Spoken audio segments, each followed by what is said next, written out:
Theater is an art that takes place in time and space. The physical arrangement between the performance and the audience determines the aesthetic relationship between the two. In this episode of Theater, Storytelling and Action, we will look at a relatively new physical arrangement. However, in some respects, this space is as old as theater itself. With the arena space, or theater in the round as it's sometimes referred, the performance is surrounded by the audience. As we said in an earlier episode, theater sprang from religious rituals. It's likely that the rituals were surrounded by spectators. You may recall that the orchestra of the ancient Greek theater was round in shape. The modern beginning of the arena stage is often attributed to Margot Jones's Theater 47. Founded in Dallas, Texas in 1947, it also launched the regional theater movement in America. While the stage can be either square or round, raised or on the floor level, the typical configuration sees the house surround the stage with 4 aisles leading to the playing space. There is no stage house or facade for the actors to make their exits and entrances. Their only path to the stage is through the aisles, often passing close to the audience members. What is the strongest block on the arena stage? Naturally, the center stage block is strong. But as with the thrust stage, center stage poses staging challenges. At center stage, the actor faces only half of the audience. Their back is to the other half. As with center stage on the thrust space, the actor must adjust often to share his performance with all sides of the theater. Because of this, the arena stage doesn't benefit from trying to create a stage picture. Like the thrust, it uses movement and body positions to create a series of stage sculptures. The arena space also requires much movement and physical adjustment. There are limited opportunities for the actor to rest in one location for very long without the action becoming particularly static. A wise director in the arena space will view the action from multiple locations in the house to get an overall view of how the action will appear to various members of the audience. In a sense, the director will need to move as much as the actors. To accommodate this, the ruling convention of the arena stage can be referred to as clock and aisle staging. Rather than imagining the stage floor as 9 blocks, the arena space often imagines the stage as a clock facing the control booth.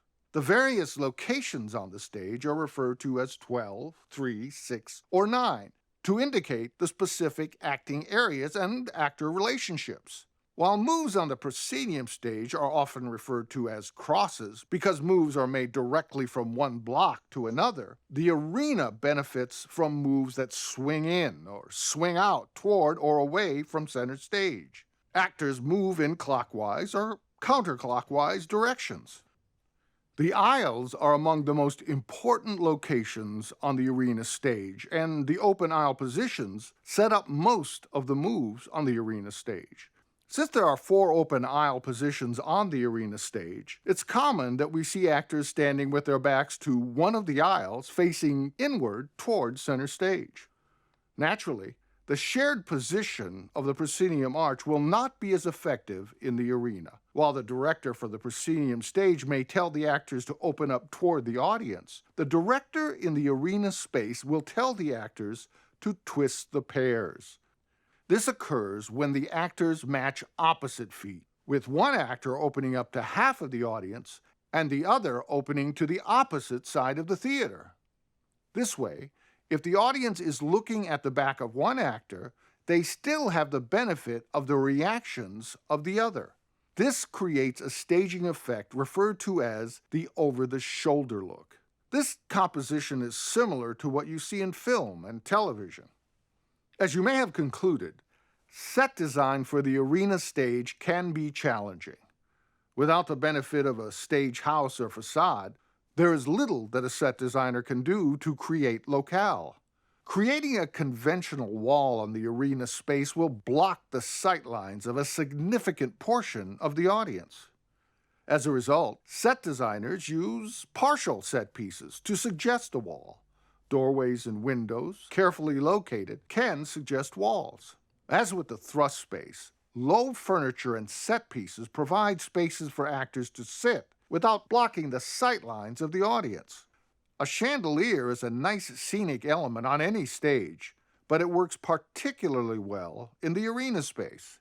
While the challenges the space pose for a set designer can be seen as a disadvantage, it can also challenge the designer to arrive at creative scenic solutions that they would not even consider on the proscenium stage.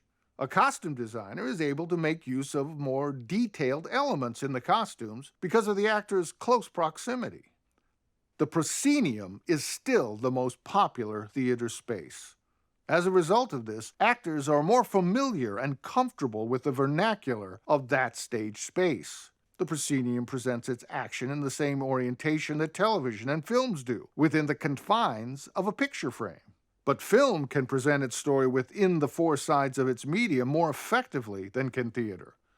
Close-ups can take us right into the internal experiences of the character.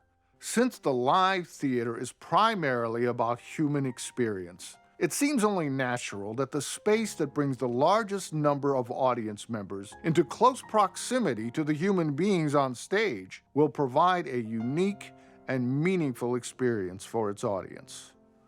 Well, that's all for theater space. Join us in the next section of video lectures when we consider the most significant genres of the theater and the influence they have in how a production is acted and directed. We'll see you on the other side.